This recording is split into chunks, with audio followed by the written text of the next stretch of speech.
कि leakage proof system तैयार किया जाएगा और जो भी परीक्षा का पेपर लीक करेगा या व्यवस्था में सेंध लगाने की कोशिश करेगा उसके खिलाफ सीसीए लगाकर जेल में डाला जाएगा।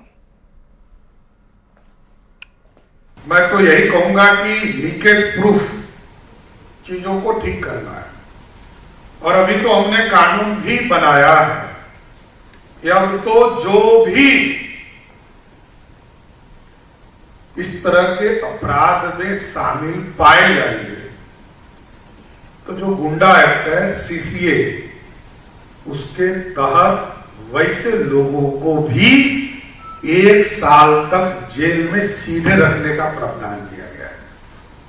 किसी को छोड़ना नहीं है, कानून का राज स्थापित रहे ऐसी व्यवस्था खड़ा करना है। और मुख्यमंत्री सम्राट चौधरी ने कहा कि बिहार में गुणवत्तापूर्ण शिक्षा और शिक्षा व्यवस्था में सुधार के लिए एक कमेटी बनाई जाएगी जिसके सुझाव के आधार पर शिक्षा व्यवस्था को और बेहतर किया जाएगा। परीक्षा व्यवस्था में भी सुधार को लेकर नई तकनीक का इस्तेमाल किया जाएगा।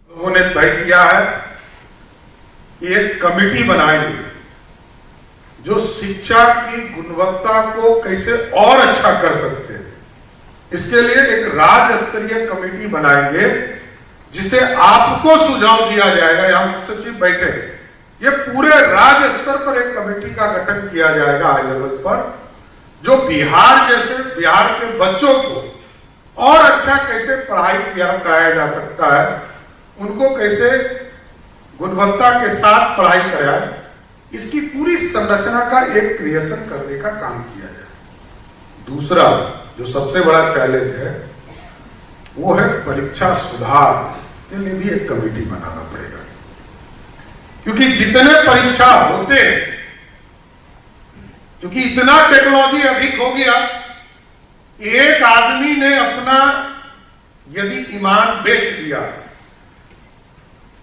तो क्वेश्चन पेपर मार्केट में आ जाता है। एक आदमी, कोई एक आदमी यदि पूरे सिस्टम में हमारा फेल हो गया तो पूरी चीजों को हमारा डाइवर्ट हो जाता है। क्योंकि हमारे लिए चैलेंज है मैट्रिक का परीक्षा कराना, इंटर का परीक्षा कराना, हमारे लिए चैलेंज है कॉलेज के परीक्षा कराना, हमारे लिए टीचर्स की बहाली होती है उसकी भी चिंता होती है, बीपीएससी की चिंता होती है। तो हम लोगों ने तय किया है कि इसको पूर्ण रूप से एक कमेटी इस पर भी बनाएंगे और पूरे दुनिया में जो टेक्नोलॉजी के तहत सभी परीक्षा लिए जाते हैं उसके लिए भी एक कमेटी का गठन हम लोग करने का काम करेंगे। और पटना के अधिवेशन भवन में आयोजित चिंतन शिविर में मुख्यमंत्री सम्राट चौधरी ने कहा कि शिक्षकों की पोस्टिंग कहीं भी हो उससे कोई फर्क नहीं पड़ता, फर्क ये पड़ता है कि वे पढ़ाते हैं या नहीं। अगर शिक्षक पढ़ाने नहीं जाते हैं तो उनके खिलाफ कड़ी कार्रवाई की जाएगी। मुख्यमंत्री ने कहा कि 15 अगस्त से बच्चों की सुविधा के लिए अब ऑनलाइन पढ़ाई की भी सुविधा देने जा रहे हैं। ये यदि इंश्योर कर लिया जाए हर हालत में विद्यालय में पढ़ाई हो तो आपके चेहरे पर खुशी आने से कोई रोक नहीं पाएगा। पोस्टिंग कहीं भी हो इससे कोई फर्क नहीं पड़ता है। फर्क ये पड़ता है कि वो पढ़ाने जा रहे हैं कि नहीं जा रहे हैं। जा रहे हैं तो ठीक है, नहीं तो कार्रवाई करने का काम।